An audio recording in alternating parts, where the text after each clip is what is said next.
Just talking us through the team. Obviously, I think the eye-catching elements of it are Ruan at 4, and obviously Kanan coming back. What's the thinking behind that? Yeah, look, I don't think there's anything but 4 and 5. I mean, they can just was because Jeff wore the 5 jersey. I mean, I think Ruan will still call the lineouts, and whether they swap around numbers-wise going forward, it's not going to make any difference. And then Kanan is now back from his long layoff. Obviously, he got a bit of a scare last time we played.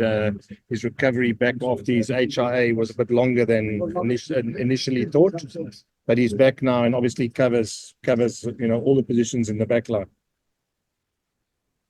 Jake, we've already had that sort of big talking point around South African coaches coming up against each other in the Glasgow Leinster fixture. So obviously you guys and Edinburgh is something similar. Obviously you and Sean know each other so well, that where do you think sort of the deciding factor is going to be in terms of what decides the game? Yeah, look, I mean, I've been around too long to worry about other coaches and head coaches. It's got nothing to do with what coaches do. It's about how the teams play. And I mean, I know Sean and he knows me, and that means absolutely nothing.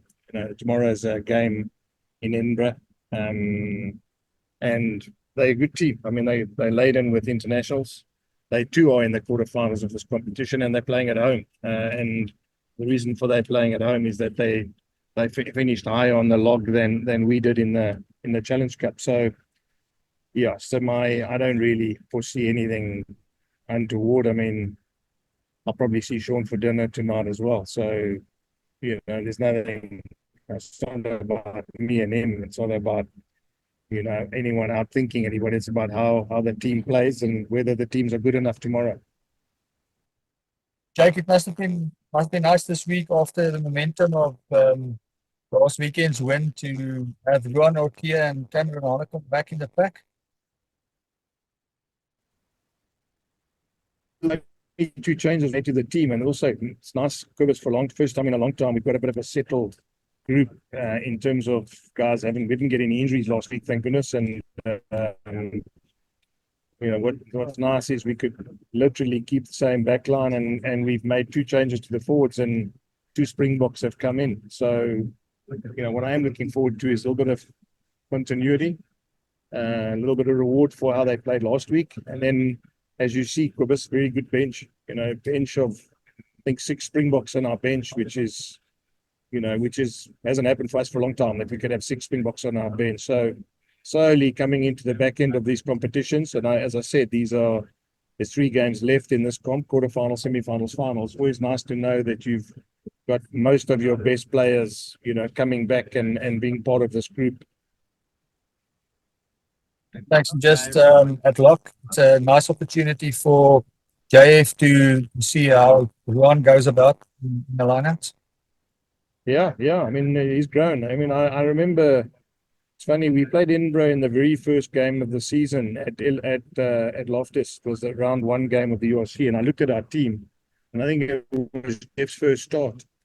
So it just shows you, and all of a sudden you're playing him in a quarterfinal of a European Cup game, and he's now playing with guys like Wilco, guys like Ruan Nortje, guys like Hanekom, Marcell Coetzee, all Springboks in the pack. So and Akker van der Merwe, obviously he was a Springbok. Robbie's a Springbok. So what's nice is that it's nice to see how he's growing. I mean, he's not just there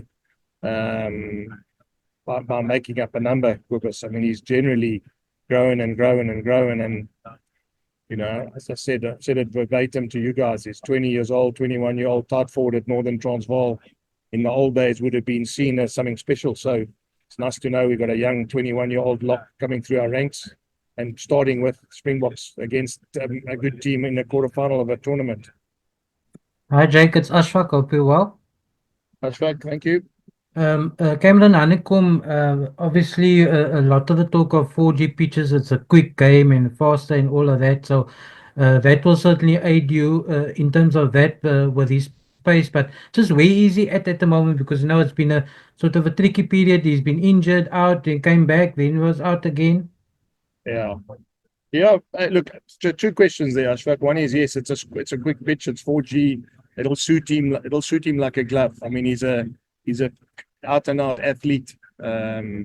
He's fresh because he hasn't played much rugby. I mean, I know he came off the bench and then he got a HR8 test. He was off for 12 minutes. So literally played 25 minutes of last week's fixture. Sat out for a while with some injuries. And I think what I've sort of understood, and I think people sometimes forget, is that he's 21 years old, and 21 years old playing at this level against international players every week takes a real bashing on your body. And he hasn't, as I said, he just the way he plays, it's obviously an obvious thing that he's going to get banged and bumped and bruised, and going to pick up all these little, as his body gets stronger and tougher, and he's used to the collisions, then obviously he'll improve. But he's fine. I mean, in terms of where he is, he wants to play. He's a youngster that always wants to be on the field, and I mean that's not going to change. I think I've seen many youngsters like that every time they're around, they want to be on the field. So I'm looking forward to seeing how he plays tomorrow, and hopefully it'll be an 80-minute performance. And where do you see Edinburgh's biggest challenge for you guys? And I'm also asking that in terms of selection, because you obviously have two massive URC games coming up as well. So was it difficult for you to pick this team that you have picked, considering next 2 weeks and the challenge that you're going to face tomorrow? No, not really, Ashfaq. I mean, obviously you want to pick your strongest team every single Saturday, and that's not possible. Especially also with all the injuries we've had. I mean, we've had, Kainan was out, Coetzee's overseas, Billy's out with an injury, Johan Goosen's been out with a long-term injury, Cameron was out, Ruan Nortje was out, Ruan Vermaak's now out, Gerard Stenekomp's out. So it's been a bit of a juggling act, because we can't put everyone that comes back from injury straight into the starting lineup. And also you can't put everyone that's come back into the team as well, because some guys are playing well and some guys are, holding on to their jerseys as well. So you've got a bit of a balancing act. You can't make too many changes, otherwise you lose cohesion. And you also don't then reward players that are playing, well enough to keep their jersey. So it wasn't that much of a, as a concern when it came to selecting the team. I mean, as I said, 2 changes, number 8 and lock, both Springboks coming in, and a bench of 6 Springboks. Maybe next week the 6 Springboks start and the other guys on the bench, but we'll only be able to answer that once I know how we go through this fixture. Jake, on the subject of injuries, you mentioned earlier in the season that you lose on average 1.5 players per match. You've got a 4-week, possibly 5-week tour overseas, depending on whether you qualify tomorrow for the semi-finals. How's it going on the injury front? Are you going to be able to, I want to call it last to the end of the tour? Players coming back like Kobus Wiesen, like you had a whole list of injuries there just now. Is the injuries a concern, or are you confident you're going to make it to the end? I mean, a lot of them are coming back in there. A lot of them are coming back now. And the timing is probably good, because getting Goosen back for the knockout stages, getting Visa back, getting other guys that have been out for a while, Kainan that's been out for a while. We've quite got Willie back yet. We haven't got Coetzee, Orange is obviously on his sabbatical. Gerard Stenekomp's still struggling with his post-operation. But I would think that by the time we get to, obviously this is one competition, and I'm comfortable that most guys are back to add value.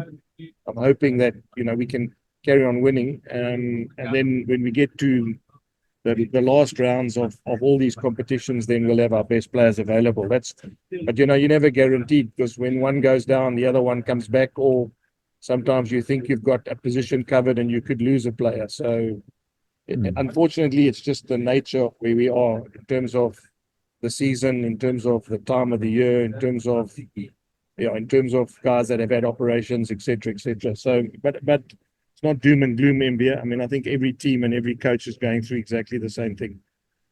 No, sure, I understand that. Just, I know you don't like talking about upcoming games, but Munster playing Bordeaux this weekend, and Leinster, Glasgow playing Leinster.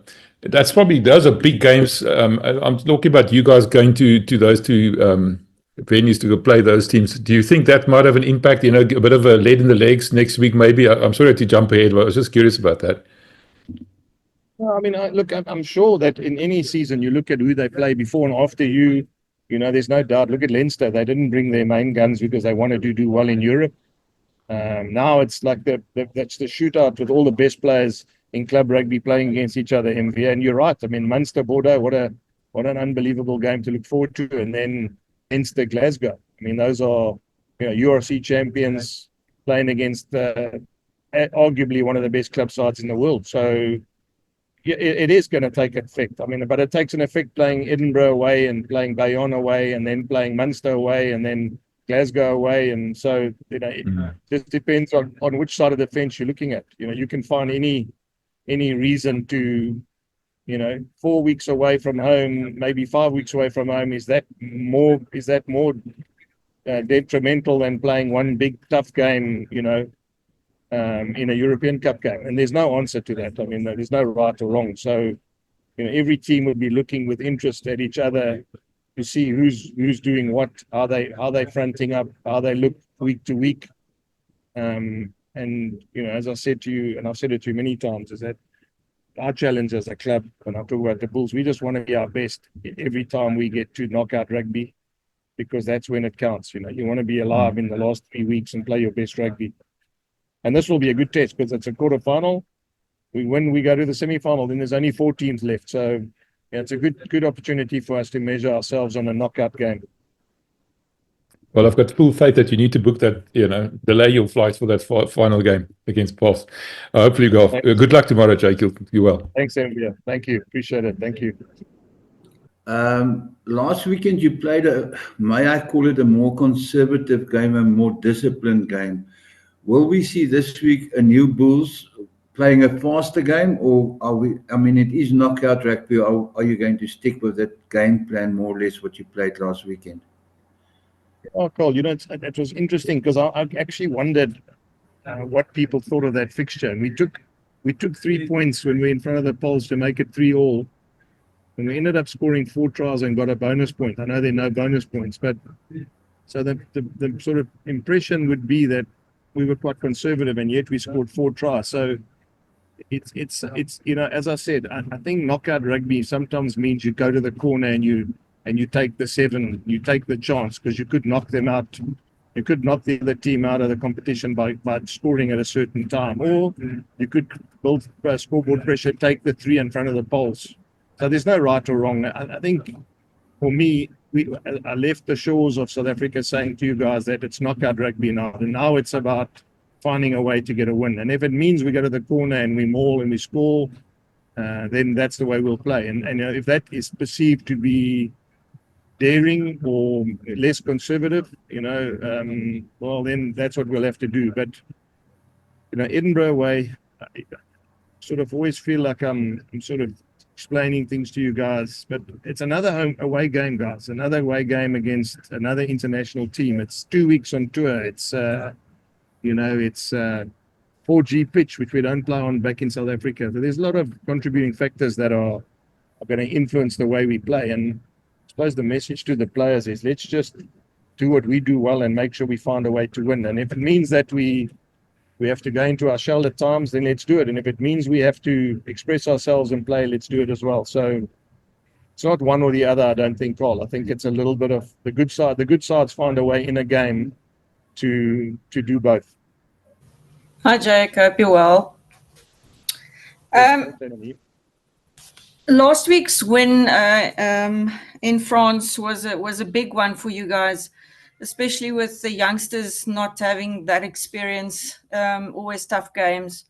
And then, it was showing a lot of true grit and determination to get through. That must put you guys a bit in a confidence situation, in terms of where the team is. Yeah, Anami, I mean, I'll tell you this, and without putting words in your mouth, it wasn't good. It was massive. To win in France, I don't think anyone who's ever played rugby would disagree with the fact that to get a win away in France it's just a very different challenge for any group of players. And that Bayonne side, it's 4th on the log in the top 14. At home, they hadn't lost this year. Just shows you how strong it is, how strong they are at home.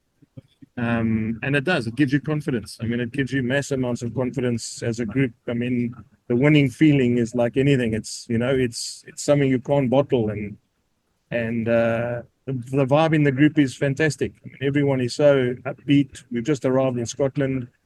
We spent the week in Biarritz. Arrived to a sunny Scotland. So yeah, I mean, I can tell you that it's really a nice environment, nice atmosphere, really nice feeling in terms of where we are as a group. And we know we could possibly still have 3 weeks on tour. Now, I mean, that just says something for the group as well. So I'm really, really happy, and it was a massive win. And now we need to take advantage of the fact that we've got that momentum. We've got to use it in our favor now. Yeah. And then just on Johan Goosen, he told us earlier in the week that he's got a bit of pain still. He only played 10 or 15 minutes. Do you foresee him maybe getting a few more minutes this weekend? I think he was talking about his bum. I think he doesn't enjoy sitting on the bench for 65 minutes. So I don't think it was his knee. I think he was alluding to the fact that he's sore on his bum. I don't think he likes to sit on the bench under me. So won't be long before he's back in action. And then just a last question: are you on a bus? We are. Can you believe it? I'm doing my Zoom call where technology comes. I'm doing a media conference in a bus driving through the streets of Edinburgh. I mean, as I said, when I started coaching coaches, they had a bag of balls and a whistle. Now we've got telephones with video clips, and I've got Zoom calls with laptops on buses. I mean, this world has definitely changed under me. Thanks, Jake, and good luck for this weekend. Yeah, no problem. Hi, Jake. Not much from me. I just want to clarify there, if I didn't hear correctly early on, does Ruan come in and take the captaincy back over from Marcell, or does Marcell co-captain, or is he staying captain? So Ruan will be the captain. And as I said, he probably hasn't played much rugby. I don't foresee that he could play 80. If he doesn't play 80, then Marcell will continue and take over the captaincy if he comes off. Jake, I'm not going to ask you how you are. I've already determined that you are well, and you're jumping around there. But 2 questions. First, it's a massive, I assume, continuous issue for the players to be exposed to this. Some of the junior players, to this type of knockout rugby. You've been around the block. You've been successful with Montpellier. You've just alluded more than once to how difficult it was to win in France, and you've done that last weekend. You probably, by virtue of expressing, you are the old dog in the pack, taking into consideration your team as well. Do they get something from that experience, from that success from you? Do they feed off that as far as the importance of the knockout game tomorrow and probably next week and the week after is concerned? Do you think that rubs off on them? Listen, I'd like to believe yes. I mean, I think that's what coaching is all about, and I think that's what experience is all about. And one of the things I can share with them pre and post game is just what's coming and what is. And what it feels like post the game. I warned them about what the attitude's like, what the atmosphere's like, but they've got to experience it. And I think that there's no doubt that, I'm sure having given them the heads up before we got there and given them the positive feedback afterwards on how good we were and how important it was and how massive it was to get that result.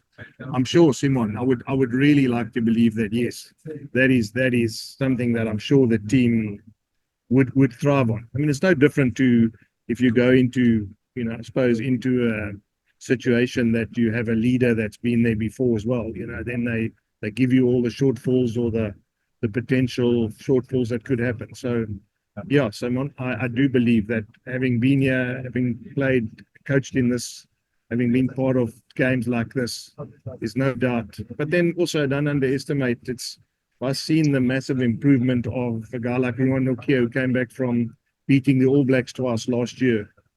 he went as a novice into the Springbok setup, came back into our setup, having beaten the All Blacks and Australia and All Blacks again. You can imagine what that does to a lock when you stand next to him in a line-out and he's at training with you and he's just come back from beating the All Blacks. So, it's not just me in isolation. I'm sure it's everybody who can add value from their experiences that's so important in these games. Jack, and then one aspect of last weekend's game, especially the last part, and you were at pains to explain to us also that you were concerned, and you alluded to the fact you were concerned about the choices, the last-minute choices, kicking the ball away, giving the ball under certain circumstances, just instead of retaining the ball at the death of continuing the game. I assume this is a totally different scenario. It's a new game. It's fresh. It's a total different team, etc., etc. That must have been drilled into the guys again. Choices, especially at the death of a game, especially a knockout game like tomorrow. It is. That's exactly it, Simon. It is. I mean, that's again part of, and you're not going to learn everything in 1 week. So hopefully, all the little building blocks of what's happened, whether we've lost a game in the death, where we won a game in the death, where we should have held onto the ball, where we should have kicked it out, we're sort of keeping it in. I mean, those are things that, again, and the more the players play together and they talk about it, and the more they understand, where they are as a group, the easier it is as a coach. So it is something that we've spoken about and we'll continue to speak about, Simon, as we grow as a team. I'm under no illusions about the fact that we're still not where we want to be. We might be, we might be doing reasonably well, but we're not close to where we want to be as a club. And there's still a lot of water under the bridge between now. There's 10 fixtures. If we win every single game, there's still 10 fixtures. And a lot of things can happen in 10 games. Why have you guys decided to prepare in Biarritz instead of in Scotland, in Edinburgh? Because the sun shines in Biarritz, Percival. No, but the reason I'm asking the question is that you guys are playing on the 3G pitch. Would you not want to do preparation on a 3D pitch instead of preparing somewhere else though? No, well, the interesting thing is about Biarritz is they've got a 4G pitch and a grass pitch. So in effect we can actually train for Munster, which is a grass pitch, and we can train for Edinburgh and Glasgow, which is a 4G pitch. And it's an interesting thing, Percival. I'm glad you mentioned it. We're actually going back to Biarritz tomorrow after the game as well. And I just want to thank our shareholders and our CEO and our president. We based ourselves down in the in Biarritz. Summer there. When I say summer, sun shining. We can recover in the sea. We've got 2 facilities we can use. Biarritz Rugby Club. We've got Flip van der Merwe there, who's opened the doors for us there and allowed us to use their facilities. And I can tell you, it's been a blessing as well. When you're going to be on tour for 5 weeks, or potentially for 5 weeks, to have sort of 3 weeks of that in a place like Biarritz is obviously fantastic for this group of players. Dit is nou nie 'n wêreldbeker eindstryd in Frankryk nie, meneer, maar dit is natuurlik nog steeds 'n uitklopwedstryd. Is daar trots in Jake White en sy span om te weet dat julle die enigste Suid-Afrikaanse span nog in hierdie kompetisie is? Baie trots. I mean, dis nie net 'n kwessie van Jake White nie. Dis ons Bulls ondersteuners is, ek sou dink, is ontsettend bly. Jy weet, dis nie waar ons wil wees nie, en ek sê dit aanhoudend. Ons klub is nog steeds aan die groei. Maar ons is baie bly. Ons is nog lewendig in 'n kompetisie. Ons kry geleentheid om onsself te meet môre teen 'n gedigte span, baie internasionale spelers hierso in die Edinburgh span. En is weg van die huis af weer. Jy weet, so dis maar groot taak vir ons as 'n groep, maar ons is almal baie bevoorreg en ons sien uit na die game. En jy help my dan met my laaste vraag is, hoe verskil hierdie, ek weet jy is 'n afrogter as 'n direkteur van rugby, julle wil fokus op julleself môre of ja, in die aanloop tot môre se wedstryd, maar hoe verskil die opponente wat julle môre te staan kom? As ek kyk na VRK, julle is baie hoër geplaas op punte leer daar teen hulle, maar hoe verskil die opponente môre? Gaan julle net môre opdag om die wen te gaan haal dan môre? Ja, ek dink nie is 'n kwessie van hoe die opponente verskillende is nie. I mean, einde van die dag is baie internasionale spelers wat hierso speel. En dit gaan 'n groot uitdaging wees. Hulle speel tuis.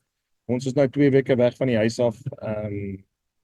Maar ook, ons het ook 'n goeie wen gehad van hierdie week en die momentum nou is eintlik baie goed in ons, jy weet, in ons span. Ons geniet dit om saam te wees, ons geniet dit om te toer. Ek dink ons hierdie jaar uit ons 10 wegwedstryde ons 6 gewen, wat eintlik, jy weet, is baie hoog vir 'n span wat weg van die huis af speel. So ons is vol moed. Ons sien uit na die game. Dit gaan 'n groot uitdaging wees soos ek net nou gesê het, maar ja, ons moet net seker maak ons speel ons beste rugby in die laaste paar weke van elke toernooi en ek sê dit elke week vir julle. Jy weet, die einde van die dag is die laaste 3 uitklopwedstryde is die wedstryde waar jou beste span die beste moet speel. Ek sê vir jou baie dankie en sterkte meneer. Baie dankie. Dankie.